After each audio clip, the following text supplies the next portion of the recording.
할렐루야. 방금 미가서 3장 1절에서 여러분들이 이제 5절까지 함께 읽었습니다. 어느 시대든지 거짓은 있습니다. 가정에, 또 교회에, 직장에, 국가에, 정말로 시대에 선지자들도 당시에 거짓말을 하면서 활동하는 사람들이 있었어요. 미가 선지자 당시에는 거짓 선자들이 정말 많았습니다. 참 선지자 미가와 거짓 선지자들과의 차이를 미가 3장 5절에서 9절은 잘 말씀해 주고 있어요. 이 3장은 이스라엘과 그 유다 지도자들과 거짓 선지자들이 강력히 책망하는 내용이 나옵니다. 미가는 그들의 부패와 불의를 폭로하면서 하나님의 심판을 선포합니다. 지금 어떤 지도자가 그렇게 하면 안 된다 하고 만일에 이야기한다면 하지 말아야 되는데 오히려 더 합니다. 그래서 지금은 우리 기독교가 교회를 믿지 않는 외부 사람들이 거의 한 75% 정도가 부정하고 있다. 너무나도 안타까운 일이 아닐 수가 없습니다. 미가 3장 크게 세 부분으로 나누는데 1절에서 4절까지는 지도자의 탐욕을 고발하고 그들의 백성을 가축처럼 갉아먹는 자들로 비유하고 있습니다.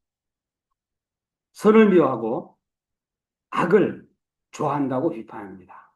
국가가 잘 되고 교회가 잘 되고 가정이 잘 되려면은 정말로 선을 사랑하고 악을 미워해야 되는 줄 믿습니다. 3장 5절에서 7절은 거짓 선지자들을 꾸짖으며 그들이 뇌물을 받고 그리고 평안을 외치거나 공포를 조장하는 자들도 지적합니다. 그들은 부끄러움을 당할 것이라고 예언합니다. 어떻게 생각하면 미가는 굉장합니다. 하나님께서 그에게 성령의 능력과 권능을 덧입혀 주셔서 그대로 그냥 선포하는 것을 볼 수가 있습니다. 솔직하게 많은 사람들이 잘못하는 것을 보지만은 목회자들이 지적을 하지 못하는 정말로 벙어리개 같은 사람들이 얼마나 많은지 모릅니다. 그러나 미가는 성령의 권능으로 공의와 정의를 선포하고 부패한 자들로 인해 시온이 파괴될 것을 경고합니다. 3장 8절에 12절 말씀에 오늘 이렇게 지도자들의 도덕성이 오늘날뿐만 아니라 그 당시에 미가 선지자 시대에도 도덕적 타락이 공동체 전체를 멸망을 초래한다는 경고의 메시지를 그대로 미가 선지자는 이야기합니다. 특별히 제사장, 선지자, 통치자들이 뇌물 그리고 싹스로 타락해 여호와께서 우리와 함께 계시니 재앙이 없다고 착각하지만 결국에 예루살렘이 폐허가 될 것이라고 미가는 선언합니다. 미가는 참 선지자로서의 사명을 강조하며 하나님의 심판이 불가피함을 역설하는 내용을 오늘 미가서에는 우리에게 말씀해 주고 있어요. 또 저희들이 배워야 할 그러한 메시지들이 담겨 있습니다. 그러면은 미가가 선포한 동기와 그리고 내용과 그 능력의 세 분류를 우리가 한번 생각해 보면 첫 번째는 선포의 동기입니다. 거짓 선지자들의 물질 위주로 사역을 했어요. 여러분 오늘날에도 물질 위주의 사역으로 모든 것을 하려고 하는 사람은 역시 하나님께서 먹을 것을 주게 되면 듣기 좋은 말을 했고 물질 봉사가 없을 때는 전쟁을 예비하듯 싸움을 걸었습니다. 그러나 미가는 백성들의 허물과 죄를 지적함으로써 저들을 살리려는 귀한 동기를 가지고 있었습니다. 이것이 선포의 동기입니다. 그러면 선포의 내용은 거짓 선지자들을 하나님의 말씀과는 상관없이 자기 마음에서 나온 대로 외칩니다. 왜냐하면 하나님은 응답이 없기 때문에. 그러나 미가는 1장 1절의 말씀처럼 하나님의 귀한 말씀으로 사역하고 있습니다. 말씀 없는 선지자는 자신과 이웃과 모두에게 비극이 된다는 것이죠. 가정과 교회와 그리고 국가의 모든 지도자들이 큐티를 하고 하나님의 말씀을 붙잡고 그리고 하나님의 말씀을 붙잡으면서 여호와께 모든 것을 맡기면서 그래야면 너희의 경영하는 것이 이루리라 말씀처럼 그 영향력을 가정에서 교회에서 국가에서 지도자들이 리더 이상의 리더자들이 영향력을 끼쳐야 되는데 지금 현실은 그렇지 못하고 있습니다. 그러다 보니까 자녀들에게 그리고 또한 이 나라의 백성들에게 비전을 심어주지 못해요. 리더자들이 지도자들이 진정성이 없기 때문에 이 나라에 또 비극이 올 수가 있는 것입니다.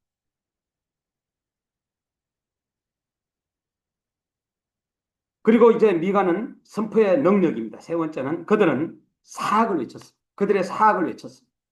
상대방의 형편을 보면서 외쳤으나 미가 선지자는 오직 성령으로 외쳤습니다. 성령님께서 지시해 주시는 대로 어떤 위치에 있든지 간에 범죄한 그러한 자들에게 외쳤습니다. 오직 성령, 오직 성령의 역사로 외칠 때에 진정한 회개의 역사가 나타나게 되는 것입니다. 특별히 두령, 치리자, 지도자급 인사들을 회개시키는 일은 더더구나 성령의 능력이 아니고는 불가능합니다. 교회의 오래된 장로님들 정말로 우리 교회를 내가 개척했고 내가 지금까지 60년간 지켜왔고 이런 장로님 권사님이 계시다면은 이런 분들은 하나님 앞에 내려놓아야 됩니다. 그리고 이제는 다음 세대에 넘겨줘야 돼요. 이건 우리 교회야 해서도 안 되고 하나님 앞에서 정말로 이 교회가 100년, 200년, 300년, 500년, 1000년 계속 내려갈 수 있도록 우리는 진정성을 가지고 교회가 성장할 수 있도록 우리 지도자들은 도와야 될 줄 압니다. 오늘 미가서의 짧은 이 7장은 목적이 유다와 예루살렘의 죄 때문에 임한 하나님의 심판과 후에 임할 회복의 은총을 소개하기 위해서 기록을 했습니다. 주제는 하나님이 어떤 분이시기에 구원하시나이까? 미가는 말씀했습니다. 1장에서 3장까지는 죄와 심판, 4장에서 5장까지는 은총과 미래의 축복, 6장에서 7장은 호소와 강구입니다. 저는 이 미가서에서 요절을 한번 선택하라 그러면 7장 1절 말씀을 저는 여러분들에게 드리고 싶습니다. 재앙이로다 나여 나는 여름 실과를 딴 후에 포도를 거둔 후 같아서 먹을 송이가 없으며 내 마음에 사모하는 처음 익은 무화과가 없도다. 여러분 내 마음에 사모하는 처음 익은 무화과 이것이 없다는 거예요. 미가서의 하나님은 민족을 멸시하시되 소망을 주시기도 하시는 하나님이십니다. 그래서 민족의 그 현실은 오늘 본문에서 먹을 송이가 없고 오늘 본문에서 먹을 처음 익은 무화과가 없다는 탄식이 있었던 것입니다. 그게 바로 생명의 열매입니다. 이것은 의미 없는데 대한 탄시라고 했습니다. 소돔 고모라가 열명이 없어서 정말로 무너진 것처럼 오늘 의인이 없는 대신에 어떤 사람들이 많느냐? 의인이 없는 대신에 이 세상에는 선인이 세상에 끊어져요. 착한 사람들이 끊어지는 시대. 그리고 정직한 자가 없어요. 정직한 사람들이 없는 시대. 우리가 다 피를 흘리려고 매복한 시대. 그래서 사람들을 그 구렁텅이에 빠뜨리려고 하는 이러한 시대. 각기 그물로 형제를 잡으려고 하고 군장과 재판장을 뇌물을 구하고 그리고 대인은 마음의 악한 사욕을 바라고 그들의 가장 선한 자라도 찔레 울타리 같은 이러한 그 시대상을 잘 보여주고 있어요.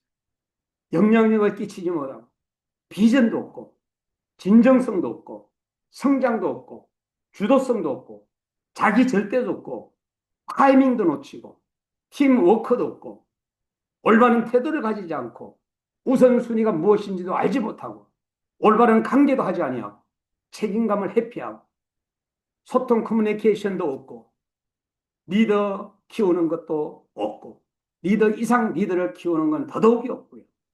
무엇 때문에 그렇습니까? 죄 때문에. 그래서 민족의 현실이 너무나도 안타까웠고 오늘 어떻게 생각하면 대한민국의 민족의 현실은 어떤가 누군가 질문한다면 오늘 저와 여러분들은 어떻게 대답하겠어요? 여러분들은 자녀들에게 어떤 영향력을 끼칠 겁니까? 아보트라는 히브리어 말은 살아있는 조상을 말씀해 줍니다. 저와 여러분들은 살아있는 조상이에요. 죽은 조상이 아니라.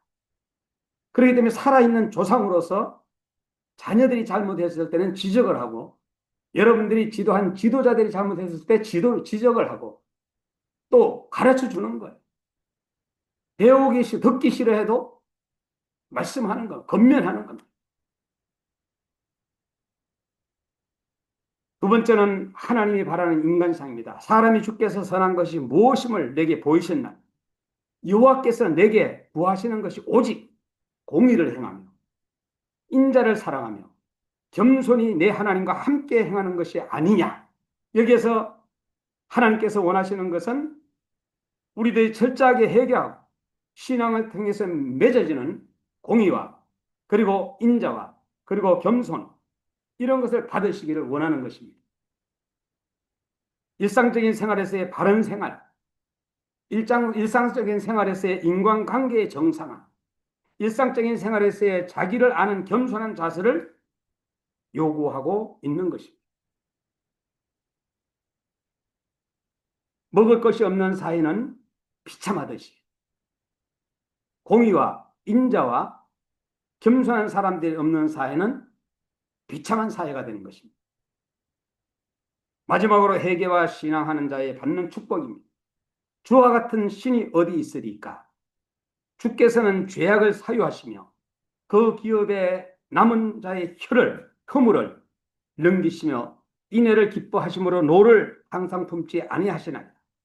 다시 우리를 긍휼히 여기셔서 우리의 죄악을 발로 밟으시고 우리의 모든 죄를 깊은 바다에 던지시리이다. 주께서 옛적에 우리 열조에게 맹세하신 대로 야곱에게 성실을 베푸시며 아브라함에게 인애를 더하시리라.